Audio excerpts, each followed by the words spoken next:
गुरु परंपरा योग संस्थान में सभी लोगों का स्वागत है। आज हम लोग यूजीसी नेट जेआरएफ पीएचडी के लिए पेपर 2 जो सिलेबस है उसके यूनिट 4 से शुरुआत आज करेंगे। यूनिट 4 यानी पातंजल योग दर्शन है। यूनिट 5 तकरीबन आपका कंप्लीट होने वाला है। अब योग दर्शन कंप्लीट कर लेंगे यूनिट 5। उसके बाद फिर यूनिट 1 पुंडलिक सर पढ़ाएंगे, फिर यूनिट 2 और 3 उसको मैं देखूं। यूनिट 4 है आपका पातंजल योग दर्शन, यानी पूरे पातंजल योग दर्शन पूरी किताब को हमें अच्छे से पढ़ना है। एक एक मंत्र को पढ़ना है, उसका अर्थ समझना है और कहाँ से क्या क्वेश्चन आता है उसको देखना है। सारे क्वेश्चन, सारे पीवाईक्यू, अभी तक के लेटेस्ट पीवाईक्यू का कलेक्शन हमने रखा हुआ है। पातंजल योग दर्शन को पढ़े उससे पहले महर्षि पतंजलि के बारे में, चूंकि महर्षि पतंजलि के बारे में यूनिट 1 में भी आपको पढ़ना है। एक बार यहाँ पढ़ लेते हैं, फिर यूनिट 1 में आपका रिवीजन हो जाएगा, अच्छा ही होगा। योग दर्शन के दौरान जानना जरूरी है। महर्षि पतंजलि के बारे में एक जो हम लोग श्लोक पढ़ते हैं, उनकी प्रार्थना करते जिनमें उनका नाम लिया जाता है। योगेन चित्तस्य पदेन वाचाम मलम शरीरस्य च वैद्यकेन योपाकरोत्तम मुनीनाम पतंजलि प्रांजलि रानतो अस्मि। ये बहुत मशहूर प्रार्थना है महर्षि पतंजलि के लिए।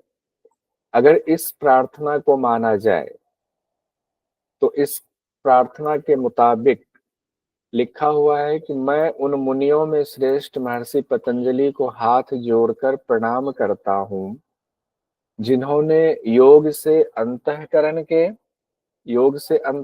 के योगेन चित्तस्य, चित्त का, योग से चित्त को अंतःकरण कहा गया, और पदेन वाचाम, पद से यानी कि वाणी का, पद यानी यहाँ व्याकरण के लिए आया हुआ है, पद से वाणी की, मलम शरीरस्य च वैद्यकेलम, और कहा गया वैद्यकेन मतलब कहा गया है कि वैद्यक शास्त्र जो है आयुर्वेद, उसके द्वारा शरीर के मल को दूर करने का जो उपाय बताया है, यानी कि महर्षि पतंजलि को यहाँ पर 3 शास्त्र के जनक के रूप में प्रस्तुत किया गया। एक तो योग शास्त्र, दूसरा व्याकरण महाभाष्य, तीसरा आयुर्वेद ग्रंथ कहा गया है। उसके बाद इस तरह प्रचलित मान्यता जो है उसके मुताबिक जो महर्षि पतंजलि ने तीनों ग्रंथ की रचना के द्वारा हमें इतनी बड़ी एक निधि दी है, उसके लिए दोनों हाथ जोड़ करके महर्षि पतंजलि को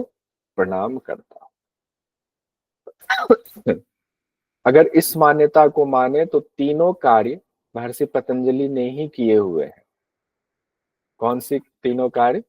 आपके योग दर्शन, महाभाष्य और आयुर्वेद ग्रंथ के, इनको माना जाए, इन्होंने ही उस चीज को हमारे सामने लेकर आए हैं। और ये मान्यता बहुत प्राचीन मान्यता है। भर्तृहरि, समुद्रगुप्त, भोजराज आदि जो कवि हुए, विद्वान हुए, उन्होंने अपनी लेखनी में कई बार इस चीज को दोहराया है। अब उस हिसाब से हम लोग देखें तो महर्षि पतंजलि हैं, उन्होंने योग शास्त्र, योग सूत्र, व्याकरण महाभाष्य और चरक संहिता, आप कह सकते हैं व्याकरण उसके लिए, आयुर्वेद की पुस्तक के लिए चरक संहिता इन्होंने दिया हुआ है। लेकिन इसको लेकर के विद्वानों में मतभेद है, विवाद है कि क्या महर्षि पतंजलि नाम जो है वो एक ही हुए या कई ऋषि हुए पतंजलि नाम से। जैसे व्यास जी के नाम से कई लोगों का नाम आता है, वैसे ही इस पर भी विवाद है विद्वानों में। बाद के जो आधुनिक काल के विद्वान थे जिन्होंने रिसर्च किया, तो उनमें कई का कहना है कि नहीं, महर्षि पतंजलि अलग अलग हुए। अगर तीनों ग्रंथ एक ही पतंजलि ने लिखा है तो 3 अलग अलग पतंजलि हुए। और एक विद्वान ऐसे भी है जिनका कहना है कि नहीं, तीनों ग्रंथ एक ही पतंजलि ने लिखा है, एक ही पतंजलि हुए। अब महर्षि पतंजलि ने पाणिनि के अष्टाध्यायी पर व्याकरण भाष्य लिखा, फिर पातंजल योग दर्शन की बात आती है तो पाणिनि ने अष्टाध्यायी दिया, उस पर व्याकरण महाभाष्य महर्षि पतंजलि ने लिखा, फिर पातंजल योग दर्शन की बात आती है। जबकि दोनों का काल जो अभी तक माना जाता है कि व्याकरण महाभाष्य का जो काल है वो अलग है, और योग दर्शन का जो काल माना जाता है वो एग्जैक्ट तो किसी को नहीं पता, जो माना जाता है सबसे पहला जो व्यास भाष्य है उसके मुताबिक माने तो दोनों काल में अंतर है, दोनों समय में अंतर है। तो इतने लंबे समय तक एक ही आदमी कैसे दो ग्रंथ लिखेंगे? तो इस वजह से एक विद्वान हुए J.H. वुड्स, जिन्होंने रिसर्च किया, उनका कहना था कि नहीं, दोनों पतंजलि अलग अलग हैं, क्योंकि दोनों काल अलग माना जाता है। वहीं एक प्रोफेसर हुए प्रोफेसर जैकोबी, और एक प्रोफेसर हुए कीथ, इन्होंने भी इस तरह का रिसर्च किया व्याकरण भाष योग दर्शन वगैरह पे। तो इनका दोनों का कहना है कि व्याकरण भाष और योग दर्शन की जो लिखने की शैली है, योग दर्शन की शैली तो आप जो जानते ही है, व्याकरण भाष्य की जो शैली है संस्कृत में लिखा हुआ है, वो दोनों शैली अलग है। तो माना जा सकता है कि जो एक ही लेखक अगर लिखता है तो उनकी शैली हर जगह उसमें मैच करती है, वो झलक दिखती है। तो शैली अलग होने की वजह से दोनों के लेखक, दोनों के रचयिता एक नहीं हो सकते। ये उनका, उन्होंने ये तर्क दिया। मुझे नहीं लगता कि ये तर्क बहुत उचित है, लेकिन ठीक है, उनका तर्क है।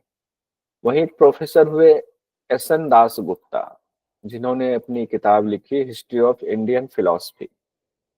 उन्होंने महर्षि पतंजलि को एक ही माना कि जिन्होंने योग दर्शन लिखा, जिन्होंने आप ये कहें आयुर्वेद की किताब लिखी, या जिन्होंने महाभाष्य लिखा संस्कृत पर, तो वो पतंजलि एक ही थे। अब योग सूत्र का रचना काल कब माना जाए? योग सूत्र पुस्तक हम लोग पढ़ने वाले हैं, माफी चाहूंगा, योग दर्शन पुस्तक हम लोग पढ़ने वाले हैं। उस पुस्तक की रचना कब हुई, इसके बारे में डॉक्टर राधा कृष्णन जी ने रिसर्च किया। उन्होंने लिखा अपनी किताब में कि 300 ईसा पूर्व माना जाना चाहिए योग सूत्र का रचना काल, 300 ईसा पूर्व। हालांकि कई और विद्वानों ने इस बारे में लिखा है। कुछ का कहना है कि ईसा की 4वीं सदी, और कोई तो मानते हैं कि नहीं, 4वीं सदी छोड़ दो, 5000 साल पहले जो है योग सूत्र की रचना हुई। तो इसको लेकर के भी विवाद बना हुआ है, इस पर भी सही उत्तर मिलना मुश्किल है।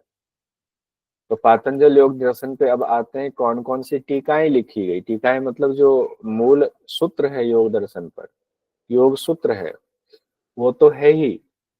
उस सूत्र को लेकर के अपनी अपनी व्याख्या, क्योंकि सूत्र है, शॉर्ट टर्म होता, सूत्र का मतलब ही होता है कि शॉर्ट में बहुत सारी बातों को समाहित करना। अब उसको अलग अलग विद्वान लिखेंगे, उसकी व्याख्या करेंगे कि उसमें क्या क्या समाहित है। तो उसमें भी कई विद्वानों में कई सूत्र को लेकर के अलग अलग मत हो जाते हैं।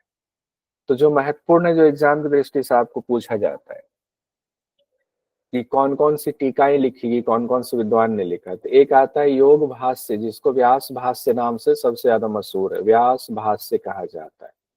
व्यास भाष्य आए तो आप ये मानना कि योग दर्शन के सूत्रों पर उसकी व्याख्या करके डिटेल में लिखा है, वो व्यास मुनि माना जाता है। और प्रथम ग्रंथ यही योग दर्शन का माना जाता है भाष्य के रूप में। इसकी तिथि अज्ञात है कि व्यास मुनि कौन थे। व्यास मुनि कौन थे, इसको लेकर के भी विद्वानों में मतभेद है कि व्यास जी वही थे महाभारत काल वाले, या व्यास जी कोई पदवी थे जो बाद में कोई और मुनि हुए, वो व्यास जी थे। एक पुस्तक लिखी गई तत्व वैशारदी। तत्व वैशारदी पुस्तक का नाम आए तो आप समझ जाना, योग दर्शन की व्याख्या लिखी हुई है तत्व वैशारदी। वाचस्पति मिश्र ने लिखी है तत्व वैशारदी, और वाचस्पति मिश्र 9वीं शताब्दी के माने जाते हैं, 841 ईस्वी, 841 ईस्वी। योग भाष्य पर अब जो लिखेंगे वो योग भाष्य पर टीका लिखेंगे, क्योंकि प्रथम जो ग्रंथ आपके सामने हाथ में है वो व्यास भाष्य है। व्यास भाष्य को लेकर के ही अब उसी को आधार बना करके बाकी व्याख्याकार व्याख्या कर रहे हैं। तो तत्व वैशारदी वाचस्पति मिश्र ने लिखी कब? 9वीं शताब्दी, माना जाता 841 ईस्वी में। उसके बाद आया भोजवृत्ति नामक पुस्तक। भोजवृत्ति भोजराज हुए लेखक, भोजराज जी ने लिखा भोजवृत्ति, 11वीं शताब्दी में इन्होंने लिखा, उसी पर व्यास भाष्य पर। और फिर योग वर्तिका आया। योग वर्तिका जो पुस्तक है वो भी योग सूत्र ही है, योग दर्शन ही है, बस उसमें व्याख्या विज्ञान भिक्षु जी ने किया, तो उन्होंने अपनी पुस्तक का नाम लिखा योग वर्तिका। ये 14वीं शताब्दी में विज्ञान भिक्षु जी हुए। विज्ञान भिक्षु से ये तात्पर्य मत लगाना कि ये जो है बौद्ध से तात्पर्य नहीं लगाएंगे, नाम था इनका। योग वर्तिका इन्होंने विज्ञान भिक्षु जी ने 14वीं शताब्दी में लिखा। फिर राजयोग नामक पुस्तक एक है जिसको स्वामी विवेकानंद जी ने लिखा 19वीं सदी में। और भास्वती है, भास्वती को लिखा हरिहरानंद जी ने 20वीं शताब्दी में, हरिहरानंद जी ने। इसके अलावा और भी कई भाष्य मौजूद हैं, जिसके राज मार्तंड है, ये भी योग दर्शन का ही है। प्रदीपिका नाम से है, वृत्ति नाम से है, मणिप्रभा है, चंद्रिका है, योग सुधाकर है, ये भी। उसके बाद ऐसे बहुत सारे ग्रंथ आपको मिलेंगे योग दर्शन पे, जिस पर भाष्य लिखा गया है। और सांख्य दर्शन जो है, योग अब आते हैं, योग दर्शन आपने देखा मोटा मोटा परिचय। योग दर्शन और सांख्य दर्शन, जब आप दर्शन पढ़ेंगे तो उसमें दो दो का जोड़ा आप पढ़ेंगे। तो सांख्य दर्शन योग दर्शन एक साथ पढ़ेंगे, क्योंकि दोनों मिलता जुलता है। सांख्य दर्शन पातंजल योग दर्शन का कहा जाता है आधार ग्रंथ है। योग दर्शन में कैवल्य प्राप्ति का विस्तृत वर्णन मौजूद है, जो 4 पाद में कहा गया है। सांख्य दर्शन में जो सिद्धांत महर्षि कपिल ने दिया, बहुत पुरातन माना जाता है सांख्य दर्शन, क्योंकि महर्षि कपिल की चर्चा भगवद गीता में भी है, भगवान श्री कृष्ण भी करते हैं। कहते हैं कि मेन उन्होंने जो बेस दिया, जो उन्होंने सिद्धांत दिया, उसी सिद्धांत का प्रायोगिक रूप, कार्यात्मक रूप महर्षि पतंजलि ने योग दर्शन में बताया है। अब 4 पाद हैं योग दर्शन में, समाधिपाद, साधनपाद, विभूतिपाद, कैवल्यपाद। महर्षि पतंजलि ने क्या किया, जितनी जगहों पर योग की चर्चा थी, वेद में, उपनिषद में, गीता में, जहां जहां भी योग की चर्चा थी, योग फैला हुआ था, उसको निकाल करके, समेट करके 195 सूत्र में सूचीबद्ध कर दिया सीक्वेंस से। इतने सुंदर तरीके से प्रस्तुति की है उन्होंने कि क्या कहना। आज के लोग भी उस प्रस्तुति को देखे तो उनको लगता है कि कितने हमारे पूर्वज जो है, कितने विद्वान और कितनी उच्च कोटि के मानसिक स्तर उनका कितना प्रफुल्लित था, कितना उच्च कोटि का था।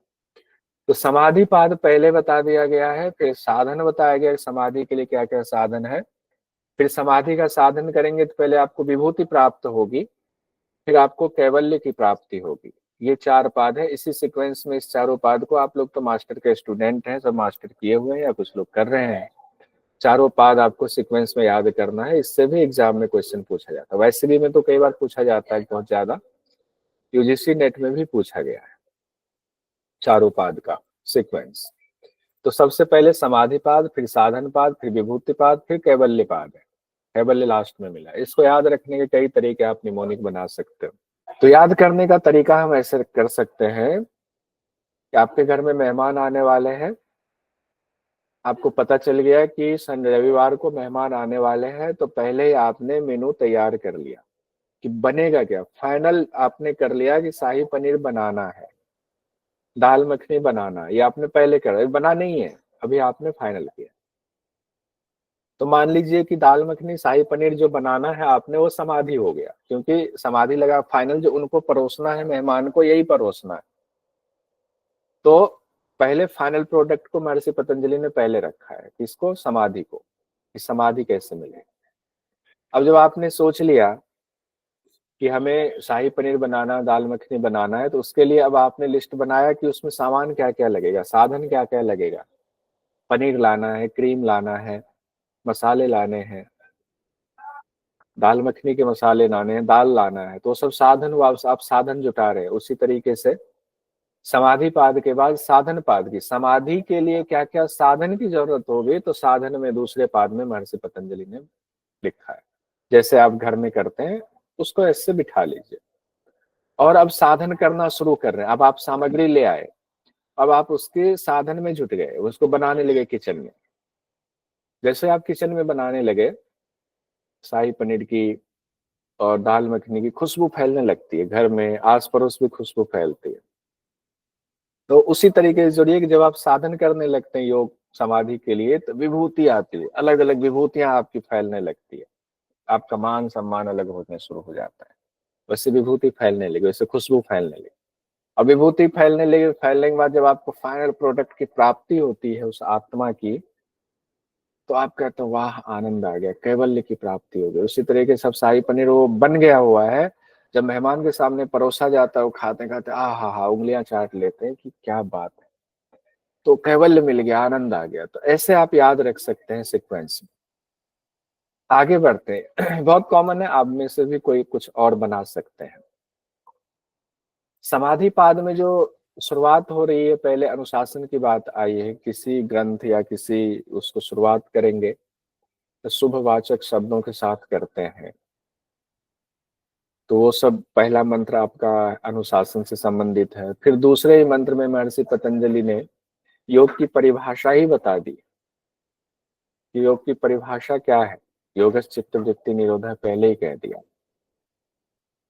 और समाधि पाद में फिर चित्त की वृत्ति के लिए के निरोध के उपाय भी बताए गए। 12वें में कहा गया, पहले समाधि पाद के 12वें सूत्र में कहा गया अभ्यास वैराग्याभ्याम तन्निरोध है, यानी समाधि जो आपको मिलेगी उसके लिए अभ्यास और वैराग्य की जरूरत है, तब चित्त की वृत्तियों का निरोध होगा। चित्त की वृत्तियों का निरोध होगा तो योग माना जाएगा। फिर साधन पाद में जो मेन विषय है उसमें है क्लेश की बात आई है। साधन पाद में दूसरे में क्लेश की बात आई है कि क्लेश को छीन करोगे तब जाकर के आपको प्राप्ति होगी समाधि की। और क्लेश में कहा गया है, पहला ही जो मंत्र है क्लेश के दौरान, तब स्वाध्याय ईश्वर प्रणिधान आनी क्रिया योग है। क्रिया योग के द्वारा क्लेशों को दूर कीजिए, पहले छीन कीजिए, फिर उससे और आगे बढ़िए, ये कहा गया है। साधन पाद में दुखों को दूर करने का एक उपाय विवेक ख्याति बताया गया है कि विवेक ख्याति के द्वारा भी आप दुखों को दूर कर सकते हैं। और कहा गया है कि विवेक ख्याति प्राप्त कैसे होगी, तो अष्टांग योग के द्वारा विवेक ख्याति प्राप्त होगी। ये द्वितीय पाद के लास्ट में बताया गया है।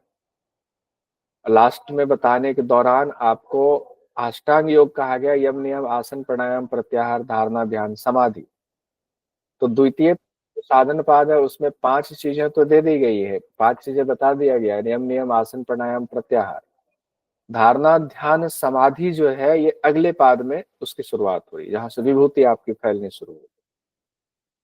तो धारणा ध्यान समाधि कहाँ से, चूंकि दिमाग में एक स्ट्रक्चर आपने बिठाना है कि प्रथम जो पाद है समाधि पाद, उसमें कहाँ से शुरुआत हो रही है, क्या क्या चीजें आ रही है, कहाँ खत्म हो रही है। दूसरा पाद जो शुरू होगा वो कहाँ से शुरू हो रहा है। तो ध्यान रखिए, योग दर्शन में हर एक सूत्र एक दूसरे से जुड़ा हुआ है, एक के बारे में दूसरा, दूसरे से तीसरा, ऐसे जुड़ा हुआ है। तो धारणा ध्यान समाधि जो है तो तृतीय पाद यानी विभूति पाद की बात आ जाती है।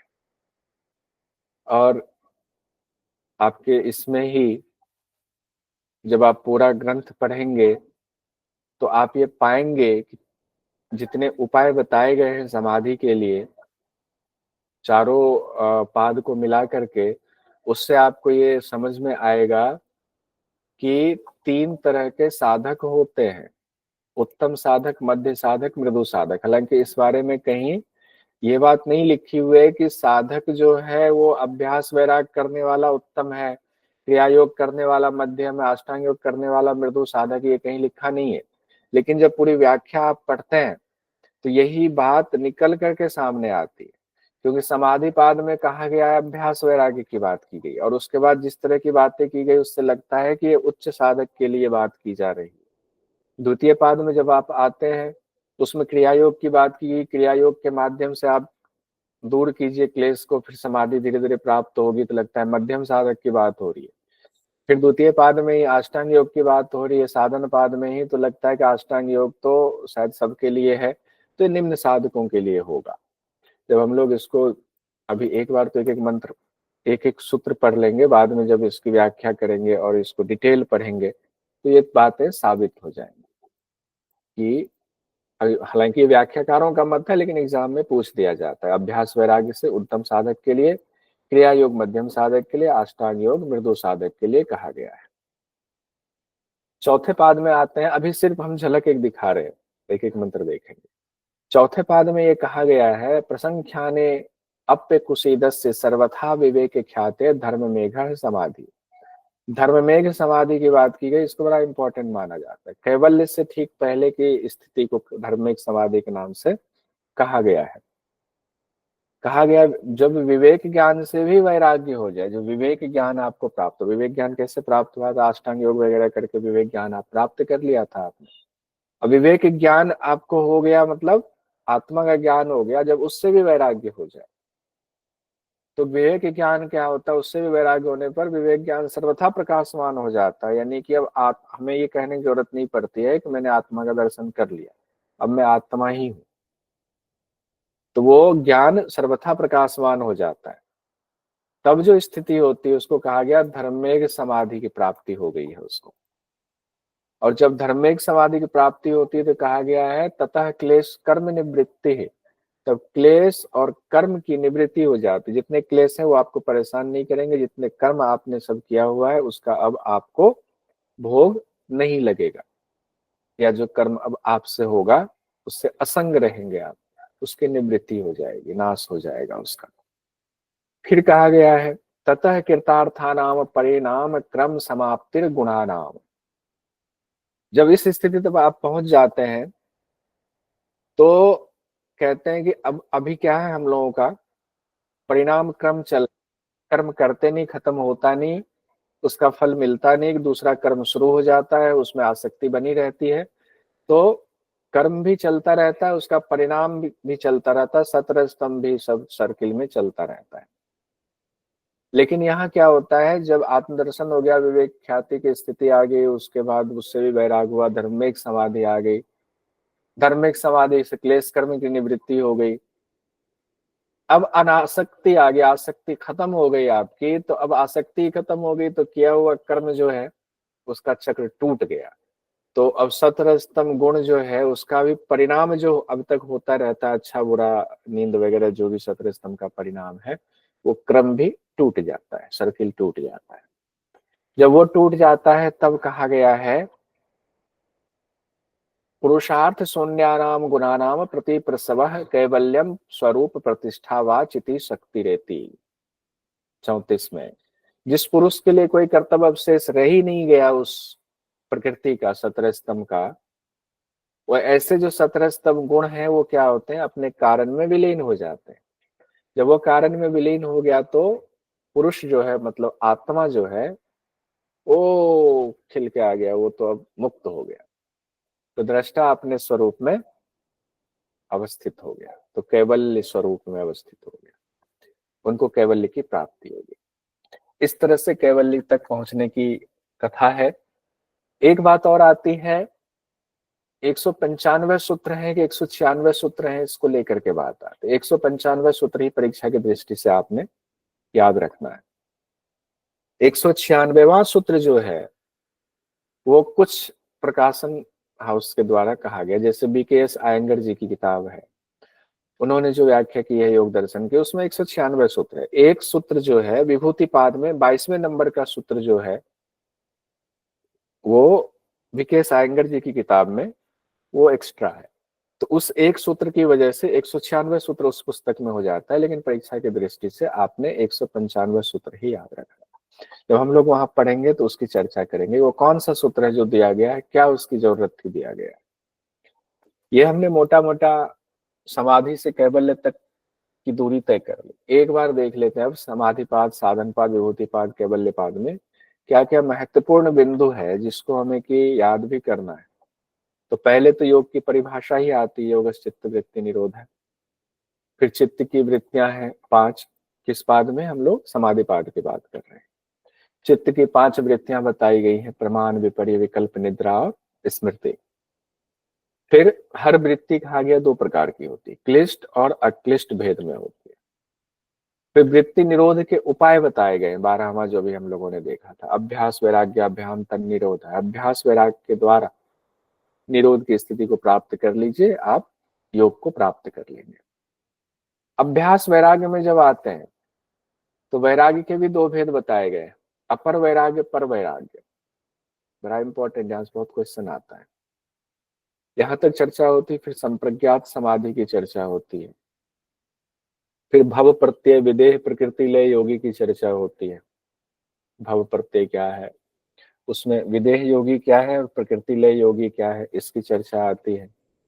फिर साधक की अवस्था की चर्चा यहाँ किया गया है, लेकिन ये जो अभी ऊपर देखा उस लहजे में इसको मत देखिएगा। साधक की अवस्था कहा गया, संप्रज्ञात समाधि के लिए बहुत सारे लोग साधना कर रहे हैं गुरु के निर्देशन में, मान लीजिए 20 लोग हैं, मृदु मध्य अधिमात्र, उसमें भी जो सबसे इंटेलिजेंट होंगे उस एक तो वो 20 जो है एकदम क्वालिटी वाले हैं, गुरु के पास साधना कर रहे हैं समाधि के लिए, संप्रज्ञात समाधि के लिए। उसमें से भी जो बहुत इंटेलिजेंट होंगे, जो ज्यादा होंगे तेज तर्रार, गुरु के बाद ज्यादा उनको समझ में आ रही, ज्यादा साधना कर पा रहे हैं, उनको कहा गया अधिमात्र। जो मीडियम वाले उनको मध्य, और जो थोड़ा कम है उनको मृदु कहा गया है। तो ये उस अवस्था के लिए कहा गया। साथ ही ईश्वर प्रणिधान की जो बात आती है कि ईश्वर कौन है, कहा जाता है एक सांख्य दर्शन में ईश्वर, बहुत सारे व्याख्याकार कहते हैं सांख्य दर्शन में ईश्वर के बारे में नहीं कहा गया, यानी सांख्य दर्शन ईश्वर को नहीं मानता, ऐसा जनरली एक लाइन में कह दिया जाता है। चलिए मान लिया जाए, हालांकि मैं इसको नहीं मानता हूँ, इसको अभी बता भी दूंगा क्यों, और सांख्य दर्शन जब आप पढ़ेंगे उसमें और इस एंगल से देखिएगा। तो सांख्य दर्शन अगर थोड़ी देर के लिए माना जाए कि उसमें ईश्वर को नहीं मानता है, जैसा कि उसमें कहीं ईश्वर के बारे में कोई मंत्र भी मिला नहीं है, या हटा दिया गया या क्या हुआ है, तो उसी का क्रियात्मक रूप जो ये योग दर्शन है, इसमें ईश्वर तत्व को रखा गया। तो अगर 25 तत्व की उधर चर्चा होती है सांख्य दर्शन में, तो योग दर्शन में एक 26वां तत्व भी आ जाता है, ईश्वर का। तो 26 तत्व ये भी जानना चाहिए, योग दर्शन में 26 तत्व की चर्चा है, 25 तत्व सांख्य दर्शन में माना जाता है। अब सवाल यह है कि सांख्य दर्शन में ईश्वर को नहीं माना गया है, इसको काटेंगे कैसे, तर्क होना चाहिए ना किसी बात को कहने का। तो सांख्य दर्शन के रचयिता महर्षि कपिल को माना जाता है। महर्षि कपिल जी के बारे में जब आप पढ़ेंगे भागवत कथा में, उनके बारे में पढ़ेंगे, तो महर्षि कपिल जी, उनको भक्ति योग और सांख्य योग दोनों का प्रणेता माना जाता है।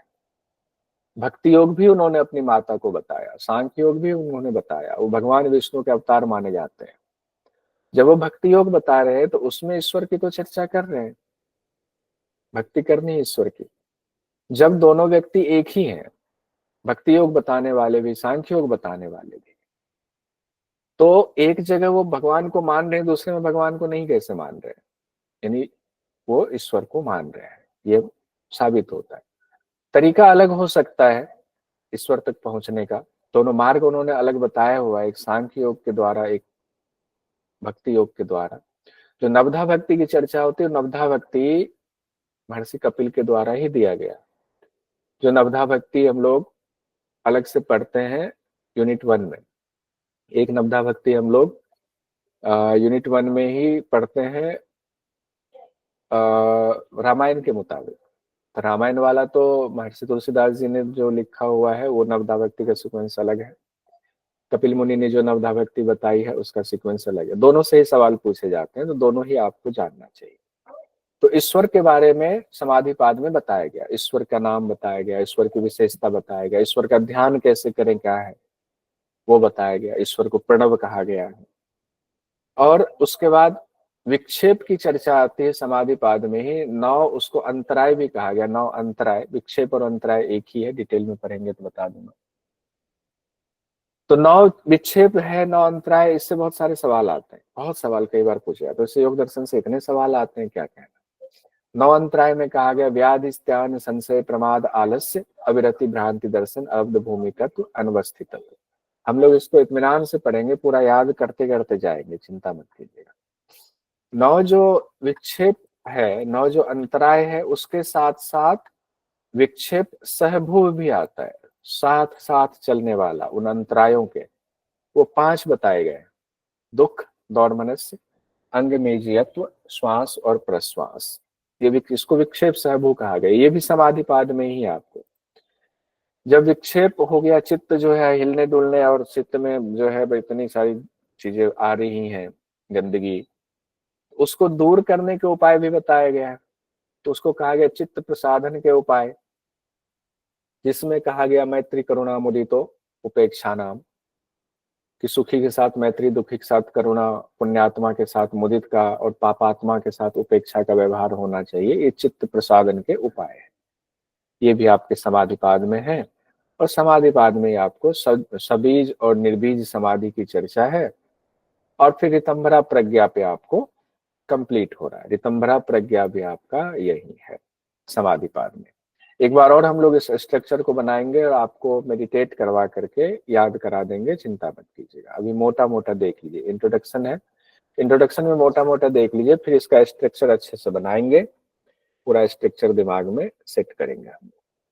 दूसरा पाद है समाधि के बाद साधन पाद। साधन पाद में क्या है, शुरुआत हो रही है क्रिया योग से।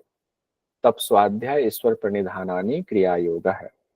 शुरुआत किससे हो रही, क्रिया योग से। ये आपको पहला और अंतिम छोर तो याद रखना ही है, बीच का भी याद रखना है। तप स्वाध्याय ईश्वर प्रणिधान को क्रिया योग कहा गया है। और फिर कहा गया है क्रिया योग क्यों करना, तो पंच क्लेश के लिए ये जरूरी है, उसको सूट करने के लिए सर, उसको खत्म करने के लिए। पंच क्लेश, अविद्या, अस्मिता, राग, द्वेष, अभिनिवेश, यही सबसे बड़ी जो है गड़बड़ी है। पंच क्लेश की वजह से सब दिक्कत होता है। और पंच क्लेश में भी अविद्या को कहा गया सभी क्लेश के लिए वो जननी है, भूमि के समान है। ऐसी भूमि है जहां से अस्मिता, राग, द्वेष, अभिनिवेश पैदा होता है। तो पंच क्लेश भी इंपॉर्टेंट है। क्लेशों के नाश के उपाय भी बताए गए हैं।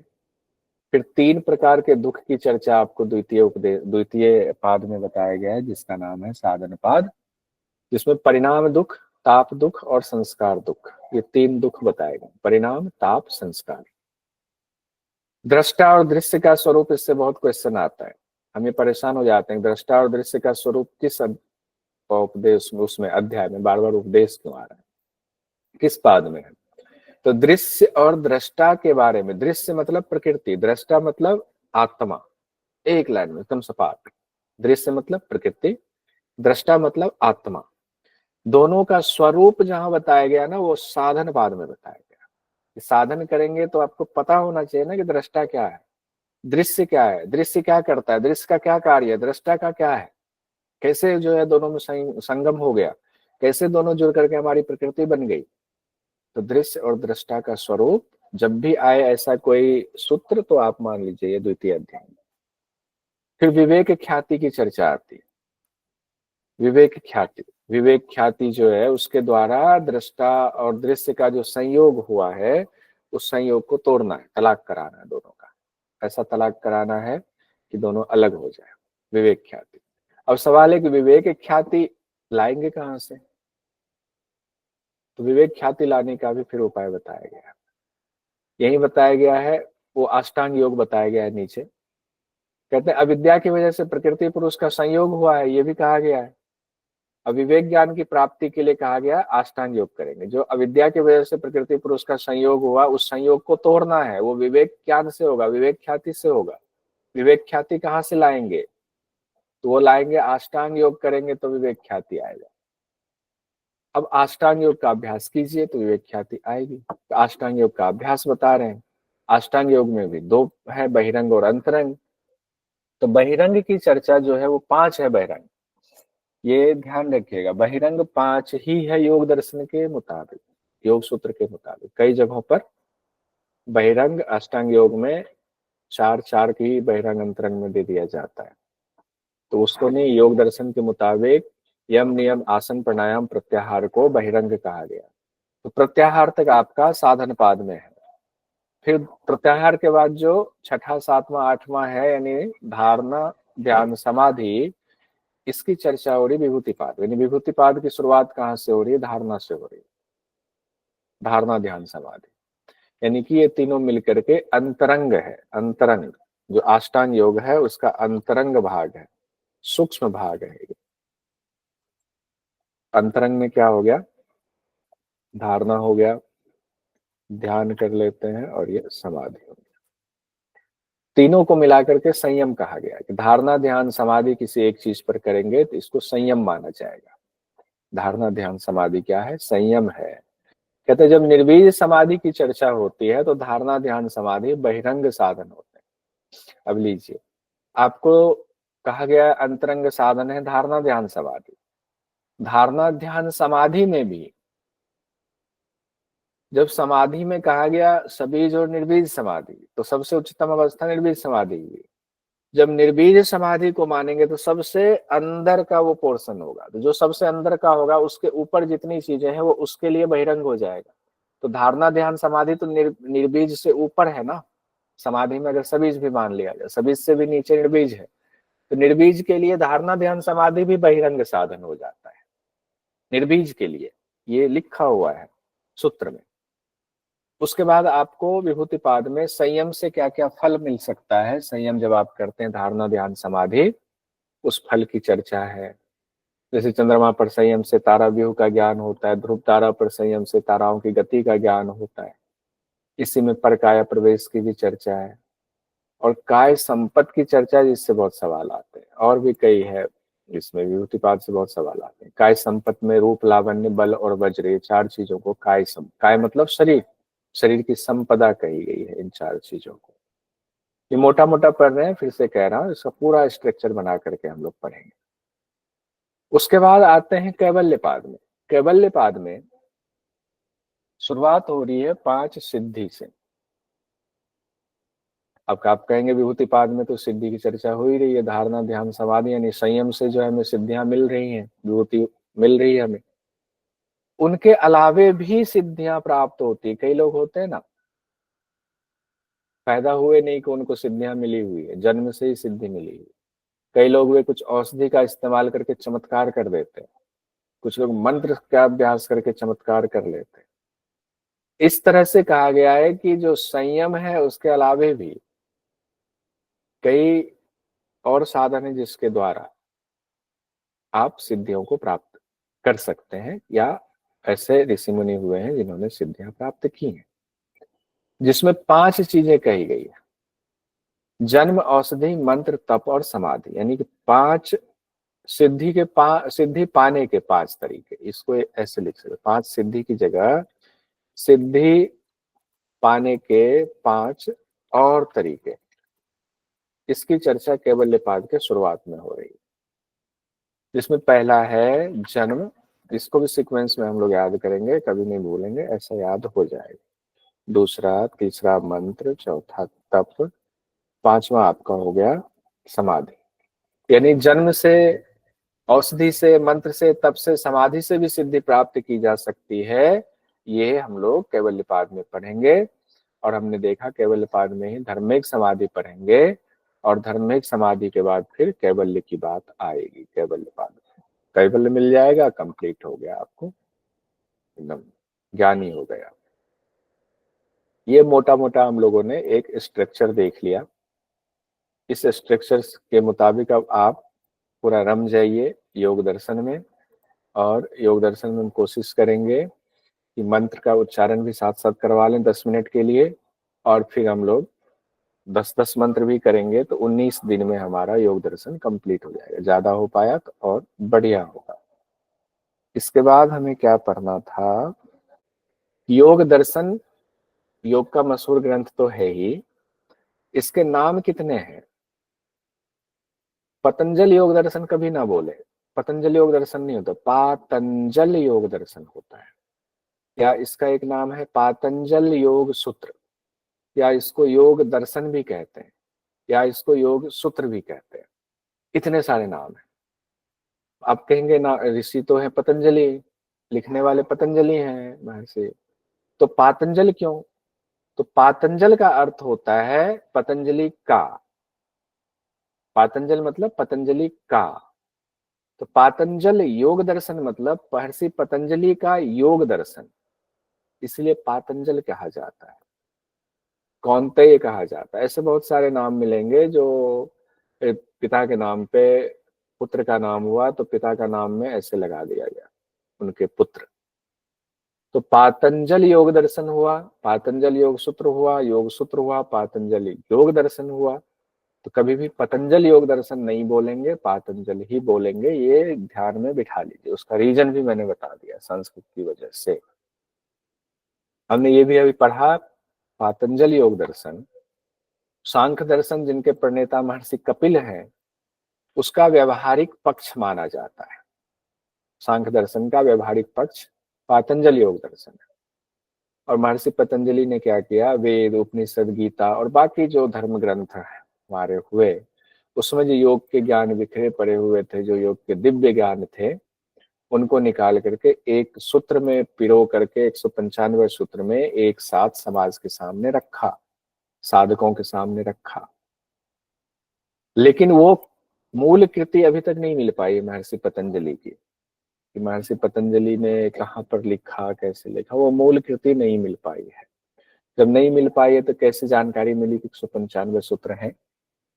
तो इसका जवाब जो अभी ऊपर हम लोग पढ़ रहे थे, पहली जो भाष्य, पहला भाष्य लिखा गया, व्यास भाष्य लिखा गया, वो मौजूद है। तो व्यास भाष्य की वजह से ये माना गया कि योग दर्शन कुछ है तो महर्षि पतंजलि के द्वारा लिखा गया, और उसमें 195 दिव्य सूत्र दिए गए हैं। तो उसी के आधार पर यह माना जाता है कि महर्षि पतंजलि ने 195 सूत्र दिए हैं। उसकी व्याख्या सबसे पहले व्यास भाष्य जी ने दिया, और व्यास भाष्य वो किताब का नाम हुआ, और उसी को आधार बना करके आगे बढ़ा गया। विद्वान इसे, कई विद्वान ईसा पूर्व 200 की बात भी मानते, ऊपर हम लोगों ने रिसर्च में भी देखा। लेकिन ये तय है कि व्यास भाष्य जो भाष्य है, जिसको महर्षि व्यास ने लिखा है, वो योग दर्शन का पहला प्रमाणिक भाष्य है। उसके बाद जो विद्वानों ने भाष्य लिखा, वो व्यास भाष्य को ही आधार बना करके, उसी 195 सूत्र को आधार बना करके भाष्य लिखे, जिसमें हम लोगों ने देखा, एक तो व्यास भाष्य हो ही गया, तत्व वैशारदी देखा, भोजवृत्ति, एक मणिप्रभा भी है जो ऊपर नहीं देखा था, योग सुधाकर है, योग वार्तिक है, भास्वती है। तो ये सब हम लोगों ने देख ही लिया है। अगर व्यास भाष्य के रचनाकार हैं तो व्यास जी हैं। व्यास जी कौन थे, इसको लेकर विवाद है। तत्व वैशारदी के रचनाकार वाचस्पति मिश्र हैं, और भोजराज हैं जिन्होंने भोजवृत्ति लिखा। फिर योग वार्तिक है जिसकी रचना विज्ञान भिक्षु ने की। इसमें भी देखना पड़ेगा, योग वार्तिक ही है, योग वर्तिका हमने ऊपर लिखा था। विज्ञान भिक्षु ने योग वार्तिक लिखी। रामानंद यति जी ने मणिप्रभा नाम से लिखा योग दर्शन की किताब को, मणिप्रभा। और सदा शिवेंद्र सरस्वती जी ने योग सुधाकर नाम से योग दर्शन की किताब लिखी। स्वामी हरानंद अरण्य जी हुए, उन्होंने भास्वती नाम से भाष्य लिखा, योग दर्शन पढ़े। इससे संबंधित एक सवाल भी आपके यूजीसी नेट में आया हुआ था, सवाल भी एक बार देख लेते हैं कि जुलाई 2018 में पूछा गया, सूची 1 और सूची 2 को सुमेलित करें और नीचे दिए गए कूट का प्रयोग कर सही विकल्प चुने। एक तरफ दिया गया तत्व वैशारदी, योग वार्तिक, मणिप्रभा, योग सुधाकर, रामानंद यति, वाचस्पति मिश्र, सदा शिवेंद्र सरस्वती, विज्ञान भिक्षु। ठीक है, तो तत्व वैशारदी कौन हुए? ए का वाचस्पति मिश्र जी हुए। योग वार्तिका लिखा हुआ था उसमें, योग वार्तिक के कौन हुए? विज्ञान भिक्षु हुए। तो आप ऐसे तो अगर एक भी था तो इस क्वेश्चन में तो एक से ही पता लग जा रहा है, तत्व वैशारदी वाचस्पति है मिश्र है, तो एक का दूसरा सिर्फ एक में ही है। हर जगह फॉर्मूला नहीं लगता है, लेकिन यहाँ लग गया। योग वार्तिक आपके हो गए फिर विज्ञान भिक्षु जी, मणिप्रभा आपके हो गए रामानंद यति जी, और योग सुधाकर हो गए आपके सदा शिवेंद्र सरस्वती। ठीक है, तो इस तरह से ये किताब को ही, एक तरह से जो किताब आपको हमने भेजी हुई है, ज्यादातर लोगों के पास किताब पहुंची गई है, एक दो तीन लोगों के पास नहीं है, उसमें आपको यही दिया हुआ है। उस किताब में ये सारी चीजें दी हुई, आप किताब खोल करके भी पढ़ सकते हैं, उसमें जितना करेक्शन करना है, नोट लिखना है, वो सब करते घुमाइए, किताब गंदा कीजिए। किताब को गंदा करना ज्यादा अच्छा होता है। उसमें ये है, योग दर्शन की संरचना हम लोगों ने देख ही लिया। 4 पाद है, समाधिपाद, साधनपाद, विभूतिपाद, कैवल्यपाद। समाधिपाद में 51 सूत्र हैं, साधनपाद में 55 सूत्र हैं, और विभूतिपाद में 55 सूत्र हैं, कैवल्यपाद में 34 सूत्र हैं। ये भी इंपॉर्टेंट है, किस पाद में कितने सूत्र बताए गए 195 के हिसाब से। तो 51, 55, 55, 34 ऐसे फॉर्मूला याद कर लीजिए। 51, 55, 55, 34 51, 55, 55, 34 ऐसे 51, 55, 55, 34 बिल्कुल बैठ जाएगा। आंख बंद करके 4 बार 5 बार बोलेंगे तो 51 समाधि पाद में हो गया, 55, 55 साधन पाद और विभूति पाद में, और कैवल्य पाद सबसे छोटे हैं, सिर्फ 34 सूत्र ही बताया हुआ है। तो इस तरीके से आप याद कर सकते हैं। महर्षि पतंजलि ने पहले समाधि बता दिया, फिर समाधि के लिए साधन की चर्चा हुई, फिर साधन से जो सिद्धियां मिलती है उसको विभूति कहा गया है। सिद्धियों में भी जब राग ना रह जाए तो कैवल्य की तरफ बढ़ा जाता है। इस तरह आप याद कर सकते हैं। और योग दर्शन में ही दुखों से मुक्ति के लिए 4 चीजें बताई गई, जिसको चतुर्व्यूहवाद भी कहा जाता है। व्याख्याकारों ने चतुर्व्यूहवाद कहा है, क्या पता एग्जाम में आ जाए। हालांकि चतुर्व्यूहवाद शब्द नहीं है कहीं पे योग दर्शन में, लेकिन 4 चीजें जब आप पढ़ोगे तो लगेगा नहीं ये चतुर्व्यूहवाद ही है ये, जिसमें हेय हेतु, हान और हानोपाय, ये 4 चीजें कही गई। ये क्या है इसको भी हम लोग अलग से देख लेंगे। तो ये 4 चीजों को चतुर्व्यूहवाद कहा गया है। परीक्षा की दृष्टि से हम लोग इसको पढ़ लेंगे। 195 सूत्र की जगह 1-2 जगहों पर 196 सूत्र भी है, वो अभी बात हो गई, उसको भी हम लोग बाद में देखेंगे। अब हम लोग कल, आज यहीं तक रहने देते हैं। आप लोगों ने कहा 5 मिनट का ब्रेक चाहिए। अब कल हम लोग देखेंगे पहले तो स्ट्रक्चर, समाधि पाद का स्ट्रक्चर देखेंगे, फिर समाधि पाद के एक एक मंत्र से शुरुआत करेंगे।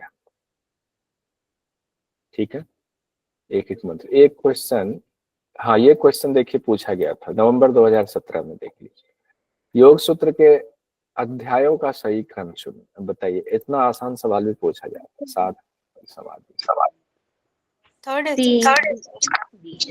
Third option. पहले समाधि है सी में ही, एक में ही है, तो ऐसे ही पहले से ही चल रहा है समाधि। तीसरा ऑप्शन सही। एक क्वेश्चन ये 2017 में आया हुआ था, क्वेश्चन आप लोग पहले कर भी चुके हैं, ये भी देख के कंप्लीट कर लेते हैं। योग के निम्नलिखित में से किस ग्रंथ में कैवल्य शब्द का वर्णन है? हठ रत्नावली, सिद्धांत पद्धति, योग दर्शन, गहन संहिता। हठ रत्नावली में है और आइए तो आज की कक्षा यहीं तक रहने देते हैं। 5 मिनट का आप लोग ब्रेक ले लीजिए।